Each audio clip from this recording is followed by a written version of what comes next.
Let's go ahead and call to order the election board meeting. Sorry, I'm getting mic'd up here. Okay, great. So we'll call to order. The first item of business is the approval of the minutes. And we had minutes from, I believe, 2 meetings distributed.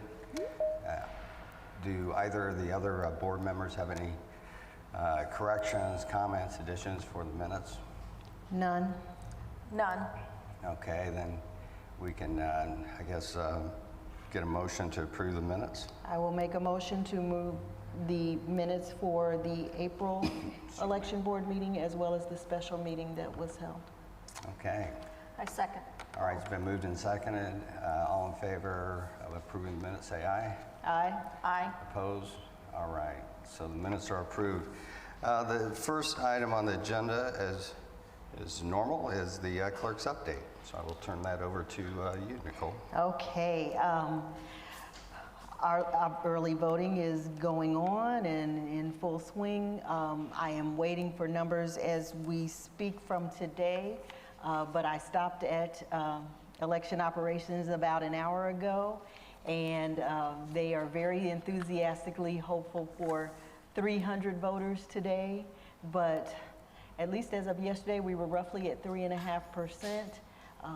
Many clerks across the state are noting an incredibly low turnout, lower than expectations. Many people seem to feel like, you know, it's a done deal as far as candidates, and so that is regrettable, but I should have those numbers for you any second. And in the meantime, while I wait for those numbers, I want to make you aware of 4 important dates for the rest of this month. Saturday the 4th is the second Saturday that you are eligible to vote at Election Operations 302 South Walnut. And early voting does end on May 6th, which is Monday at noon. That will end, and so if you have not voted early by noon on the 6th, then you will report to your regular election station or election polling site on election day. And then the 17th is 10 days after the election, and at that point we will be together to reconcile provisional ballots. I always request that that meeting start at 12:01 p.m. because you have, if you were issued a provisional ballot, you have until noon on the 17th to cure that provisional ballot. And so the numbers that I have as far as early voting, 163 people have voted today. There have been 3,189 people who have voted early. And let's tease that out a little bit. 1,389 have mailed ballots. I'm sorry, let me do it again. 1,389 ballots were mailed out. 850 ballots have been returned. That means that 539 ballots are still out. So those are my clerk updates, and thank you, Kylie, for getting me those numbers. All right, thank you. Okay, thank you for that update. I'll just make a personal comment. I did vote early last week before I went out of town. The folks working there just were wonderful. It was a great experience. It was busy, which was nice. And I'll say publicly what I said to the folks who were there at Election Central, how much I appreciate what they do. Our democracy doesn't work if we don't have fair and accurate, accessible balloting and voting, and they do a great job ensuring that we have a good election here. So, all right. At this point, we will go to the Election Central update. Is that, are you going to address that, Kyle? Yes, I will. So for the Election Central update, I have the incomplete registration detail report, which was sent to each of you. We had 10 individuals whose voter registration that was sent in, it was unable to fix in order for them to be eligible to vote in the primary election. They can try again to fill out that and then get everything up to date for the for the general. And then we also have on there the late CFA 4 filings. I sent you those 3 individuals as well, and just basically want to know how we want to move forward with the late CFA 4s. Okay. Yeah, so as I understand it, that seems like a pretty good cure rate, if you will, in terms of the total amount of registrations that were incomplete. Seems that almost, 80% have been cured, and they just have a short or a small number that can't track down the people to get them fixed, right? Yeah, we're, with the late CFA 4s, we have 3 of them, and I think only 1 has ever been late once, and so I don't really see any reason right now to move forward with any ideas on that, just since we don't have the policy redone yet. Excuse me, sorry. I mean, my preference would be to just kind of put a pause on that as long as we're getting them, even if some of them are a little late, so that when the primary's over, as we talked about earlier, we can kind of take a look at that policy and come up with something that is administratively more streamlined. Is that? Yeah, that works for me. I agree. Molly, did you have anything you wanted to say about maybe the when we talked the other day, the database that, I don't know if you have heard this or not. I can look into, and I was talking to TSD to try to explore some options on how to streamline this based on the election board conversation at the last meeting. And TSD is looking at the, on whether they can create a database which would, in essence, send out automatic emails to candidates as a reminder, so that it alleviates some of the work that Election Central has picked up. Although they're not required to do it, it is apparently from our last meeting something that candidates rely on. And so we're just exploring what technological options we have available. Then again, that would take place after the primary, maybe get it all worked out this Yep. summer. And then that would be included in any policy that we. Yeah, me and Molly spoke about that a little bit, and I agree that I think it would be a great idea because it would help out in our office, and then it would be the same amount of data entry that we're already doing with spreadsheets. It would just be an automatic and easier way to keep record of all of this. Very good. Great. Okay, so we don't have any action items on that piece of the agenda. I'm sorry. No, Nicole. go ahead. So the next item on the agenda is the Vote Center Study Committee update.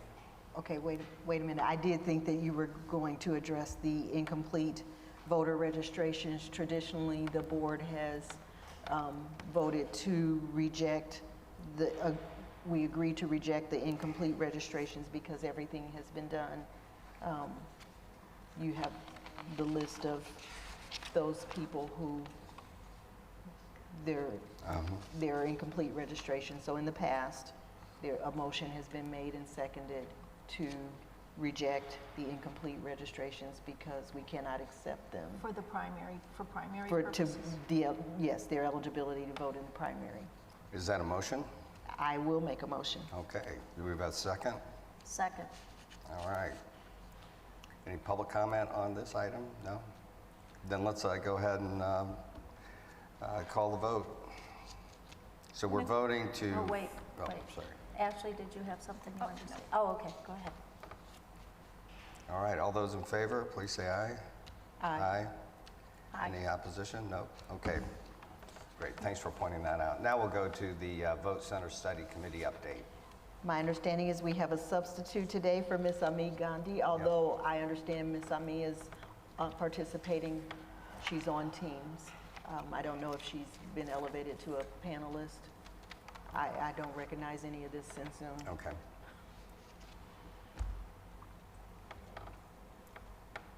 My name is Rao Shah.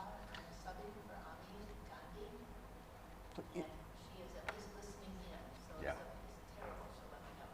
Is your microphone on? Now it's on. Thank There we go. you. Okay, Okay, so great, once again, thanks. I'm Ralph Shaw, subbing for Ami Gandhi. And our Vote Center Study Committee met twice in the past month. We heard one time from IU students about their experiences with the current voting system. Some of them come from counties that have vote centers, and so they were surprised to come here and discover that we did not. And some of them had experiences of living on campus, but their polling place was far away, and so that was another complication that they expressed to us. The reason we met with the students was because we wanted to hear from them before they go out of town. Or, anyway, that was our plan. And then the next session we had just last week was with the vendors for the equipment that we use for our votes here, and talk about what would be required if we were to move to vote centers using the print-on-demand ballots. Then we also decided not to meet on May 8th, which would be our normally scheduled second Wednesday, but everybody is going to be not quite mentally capable the day after election, so we're skipping that day. And then we will resume. We have on our calendar hearing from other people in the community who are not necessarily IU students, but people who have disabilities in voting, people who live in outlying parts of the county. And that's sort of our plan over the summer. So if there are any questions about any of this, let me know. Any questions for Not committee? from me. No, thank you so much. Thank you. I know Yeah. the committee's working hard. We appreciate it. Yes, thank you, and me and the whole group for the work you're doing. Okay, now we have new business. And the first item is we need to approve the student poll workers. We've had the submissions from the Democratic Party, the Republican Party, and then we have these Hoosier Hall Passes, is that what they're called, the HHP, which enables folks who are 17, 18 students to actually work the polls instead of going to school, which I think is a good thing. So we need to approve these lists, I believe. That is my understanding. Correct, and I prepared a resolution to do so, and the resolution says that you recognize that individuals who are 16 years of age but under 18 can be afforded the opportunity to have a live experience in working in local democracy and serve in an important community function. It cites the statute that says you have to unanimously approve the list. And you have to determine the capacity in which a student worker can perform. And I think historically it's either in the position of a clerk or a sheriff. So I put that in the resolution. But if the election board wants to amend those capacities, I can do that right now. I will say that students are not allowed to serve as an inspector. That's the only statutory restriction. It indicates that we received a nomination list on today's date, as I'm updating the date right now, and that you are unanimously appointing the individuals listed in Exhibit A and B, which are attached, as long as they meet the following statutory requirements. It lists the statutory requirements, and then, like I said, serves in the position of clerk or sheriff. And so I would propose this resolution for approval. There's actually an Exhibit C, I think, because the students are separate, correct? So I believe Taylor combined the Or did she- Republicans with the students, since all of them are working as Republican seats for this election. So she put it She all on. did. She just Yep. redid it and Yep. included the students. Yep. Perfect. I just got the amended one. I know. There's two lists. Oh, a different one. This is Okay, great, she just added the students to this and re-signed it. great. Perfect. Okay. Is there any public comment on the student poll worker list? If not, we can seek a motion to approve the student poll workers. I will make a motion to approve the student poll workers as listed. My second. Okay, we have a motion and a second. All those in favor, please say aye. Aye. None opposed? Great. I also want to say I've had the good fortune to meet several of the students who are hopeful, were hopeful for this approval. So They represent a cross-section of all of the schools, private and public. I believe there was a gentleman that was homeschooled, and I happened to talk to one who we're hopeful that he would be able to work at the Indiana Memorial Union, and he was very excited. And That's great. just a young man headed for Stanford and had all these big plans to join the Coast Guard. And so this is a really, really wonderful opportunity to give a shout out to the fact that kids want to be engaged, and I'm excited about this, and so very That's grateful that this fantastic. passed. And I misspoke, it's 16 and 17-year-olds, so not 17 and 18, so that's great. The other item we have two other action items. One is the approval of appointed poll workers. So we have those listed as well. Correct, and I prepared a secondary resolution to supplement the list of the poll workers that were approved by the election board on April 15th.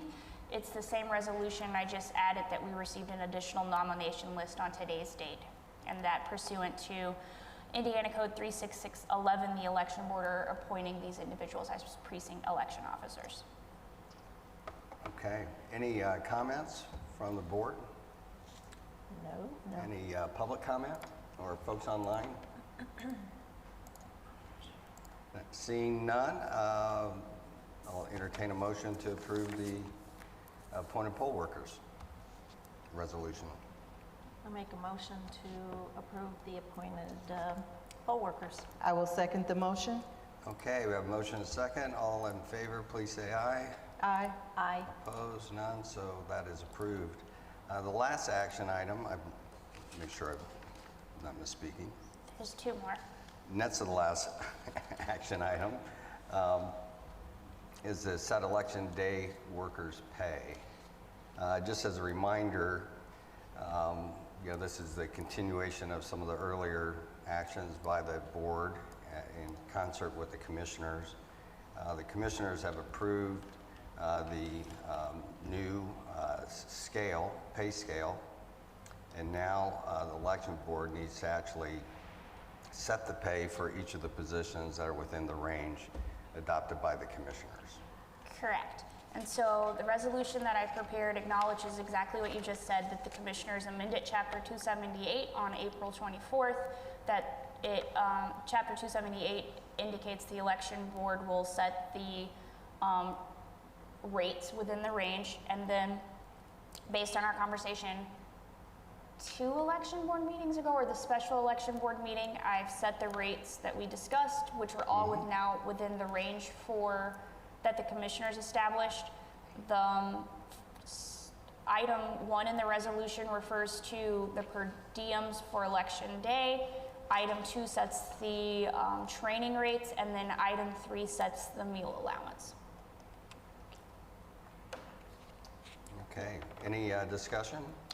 I had the opportunity, I was at an election conference when you had your special meeting, but I did, at a lunch break, have an opportunity to review that. I am going to recommend that we do the highest pay, the top of the range for each role.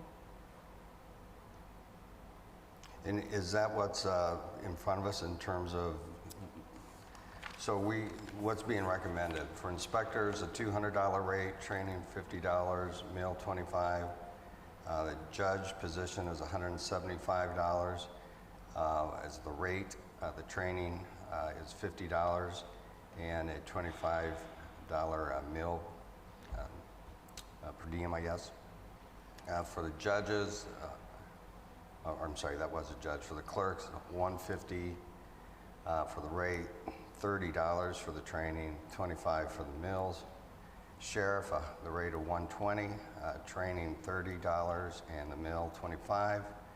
For the counters, the rate is $175, and a meal, I guess. There is no training rate, correct? There is no training for that. Because they don't do a training. Right. And so $25 for the meal, and the same with the couriers. The rate is $150 plus mileage, and then a meal, I guess, per diem of $25. And for the courier, there's no training pay as well. And I will say in response to Clerk Brown's request, without looking at Chapter 278, I don't know that these are all set at the highest of the range. I think most of them are. I think the training rates could go up a little bit, and maybe the meal allowance, but these rates reflect what was discussed at the election board and then ultimately recommended to the commissioners. Any comments? I would make the motion to approve the resolution as written by Molly Turner King that reflects the amounts that you also Yep. read into the record. Second. It's been moved and seconded. Before we vote though, is there any public comment on this item? I don't see any. So with that, we have a motion and a second to approve the resolution setting election day pay. All those in favor, please say aye. Aye. Aye. Opposed, none, so it passes as well. So the last action item we have is the inspector per precinct at one location. Who wants to lead the discussion on that? I'm not sure exactly what that is. Yeah. I also prepared a resolution for this action item, and I'm pulling that up right now.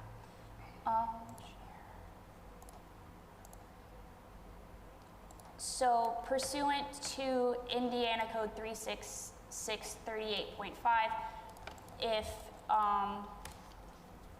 there are precincts that share one location and there is only going to be one inspector to oversee all of them, the election board has to pass a unanimous resolution to say such. So that's what this resolution does. It cites the code section. It says that on March 13th, the Board of Commissioners approved the poll sites for the 2024 elections, and that some of the poll locations contain more than one precinct. And so then it reads that on today's date, by unanimous approval, the election board adopts the resolution to permit one person to serve as an inspector for more than one precinct, voting at the same shared location.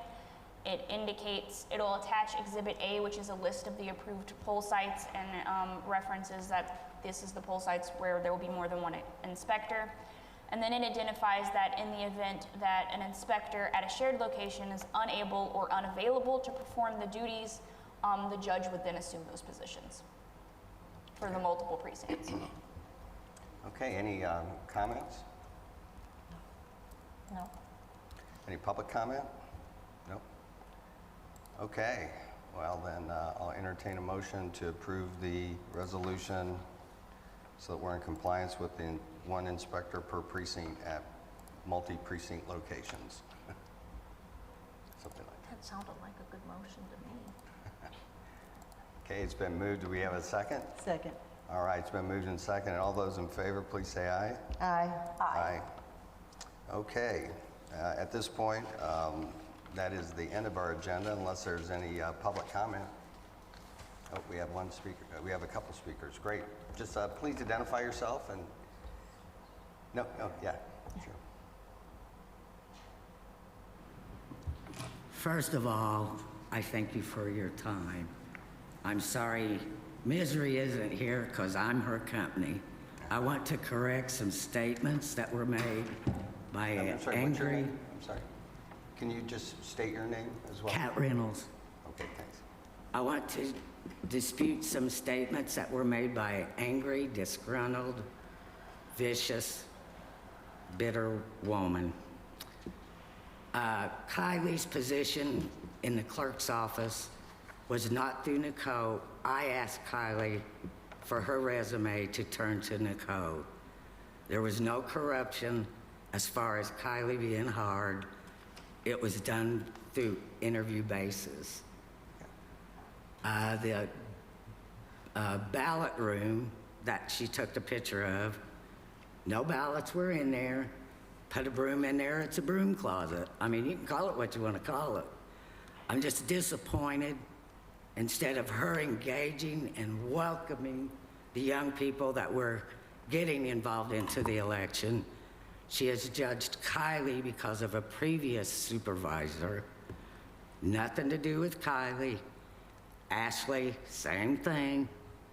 And I'm embarrassed that someone 3 times their age humiliates and digs on them. It's pathetic. I appreciate that. I just appreciate everything they've done. They're streamlined in it. And I do want to say one thing. I can save the phone call, calling and having Nicole investigated, revoke their bond, whatever you want to do. Not many people know this. Nicole has been elected Clerk of the Year multiple times by 92 counties. Are they all corrupt? I don't think so. She also is the sitting president of the Clerks Association. Sorry, Nicole, I know you don't like that. I got to tell it. 92 more counties. Were they corrupt in that? I don't think so. I just hate for someone to come up and slam, and if you're not a proud part of the solution, you're the problem. And to be angry and bitter over something nobody in here had anything to do with, that's unfortunate. Now, the reason that person was not allowed to vote was because she was not in the district of Monroe County School Corporation. You can't vote if you don't live here. Pretty simple. Ask anybody at Election Central, they will help direct you.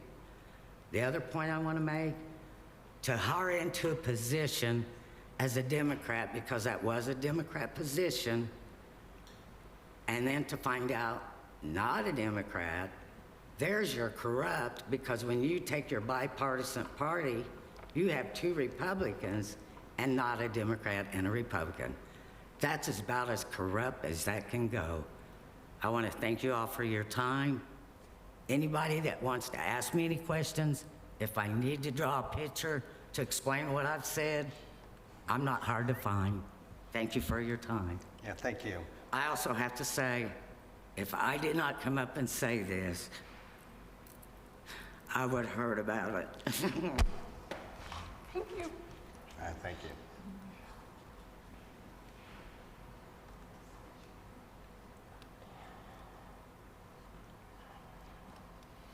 Good afternoon. I'm Eric Spoonmore, president of the Greater Bloomington Chamber of Commerce. I just wanted to reiterate some remarks from board members earlier today about early voting. I have been to early vote, and I want to give a great shout out to the clerk's office, all of the fantastic election staff for, again, making that just a wonderful process. Thanks so much to everybody involved.